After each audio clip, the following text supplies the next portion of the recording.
very long process of treatment. I underwent all of that, and then in the process of taking the medications, I was given an injection that led to my complete loss of hearing, and I ended up losing my hearing completely because of a TB injection. And this happened to me like really overnight, in a matter of 15 minutes, when I woke up from an afternoon sleep, on exactly this month into 10 years back. I had lost my hearing in November 2013. And of course, at that point of time, I had barely had any idea about TB and what was the magnitude of the disease, because everywhere I would hear, I knew that okay, there's someone who had gone through this disease, but I never really knew what big and what huge a scale it is in India, until I remember reading one day in the newspaper. I had read a front page article in one of the Mumbai tabloids that the World Bank has offered a certain amount of money to India for investing in TB. And when I read that, that is when I remember thinking that wow, this is not a small thing that I had to undergo. It looks like a problem that is at a very big scale in India. And that is when I decided that even as I work in journalism, I should do my bit to engage in the TB space, to use my voice as someone who has gone through very very horrible effects and had to undergo very horrible things related to this disease. And exactly around that is that we often, as this all of the seminars that I attend, and I have been attending a lot over the years, essentially talk a lot around the need for improved drugs. There's also now some conversation happening around post TB care, but the thing about diagnostics is often something that gets lost.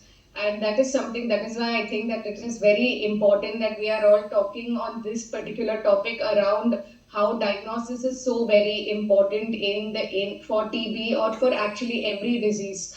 If you don't diagnose, then you're not going to find out what is the nature of your problem.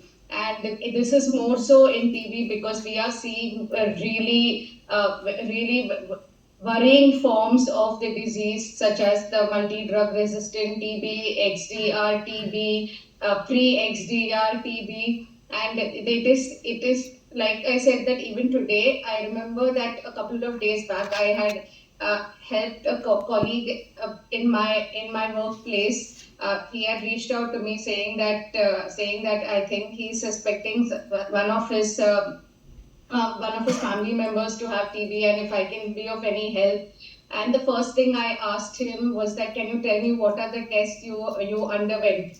And I asked him, has anyone told you that you have to get a gene expert test done? And he said, no, we don't know what is this test you're talking about. So I wrote to him and I told him, look, this is the name of the test, CB, NAT, or gene expert. Please go and ask your doctor if this is the test that should be done, or did they even mention the name of this test anywhere to you? And yes, his family member was having the lung TB, and I realized that he had not done this test, whereas it was so much in dissonance to every conference that I attend on TB, on health, where every doctor who comes up on stage, say the first thing he or she says is that you have to do upfront expert testing. And that is the word that is used. You have to do upfront gene expert testing. But when I see what is happening right behind me at my workplace, when people have reached out to me, I see that gene expert is still yet to become common, at least as a first line of diagnosis. And let me tell you why and how this is very important. Of course, when I underwent the treatment myself, I was diagnosed personally at least 3 or 4 months late, which I remember I had intestinal tuberculosis in 2007. and it was a very it was not something that was very common in India back then, when extrapulmonary forms of the TB were not very widely spoken about. And then I was, like I said, I was tested for every disease except for TB. And then it was only 4 months later that I was told that I was having tuberculosis in the intestine. But if I have to say frankly that even though things have moved, and I must admit here that that work done by me, work done by so many other people have helped move the needle.